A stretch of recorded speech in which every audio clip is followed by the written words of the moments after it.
প্রশ্ন, সিরাজদৌল্লা নাটকে লুৎফা চরিত্রটি আলোচনা করো। উত্তর, আমাদের পাঠ্য সচিব চন্দ্রনাথ সেনগুপ্তের সিরাজদৌল্লার নাট্যাংশে যে দুটি নারীর চরিত্র আছে তাদের মধ্যে অন্যতম হলেন সিরাজপত্নী লুৎফা।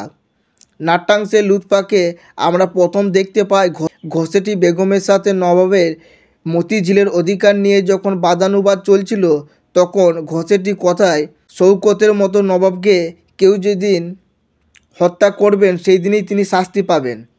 স্বামীর বিরুদ্ধে এই অভিসম্পাত শুনে লুৎফা অনুরোধের সুরে ঘসেটিকে এমন কথা বলতে বারণ করেন। ঘসেটির ভর্ৎসনা সত্ত্বেও লুৎফা তার উদ্দেশ্যে একটা কটু কথা উচ্চারণ করেননি। এটি তার বিনয়। স্বামীর প্রতি লুৎফা একনিষ্ঠ, তাই স্বামীর বিপদের বিষয়ে সে উদ্বিগ্না। বিভিন্ন সময়ে তিনি স্বামীর পাশে থেকে বাঁচাতে নবাবকে মতিঝিল ফিরিয়ে দেবার কথা বলেছেন।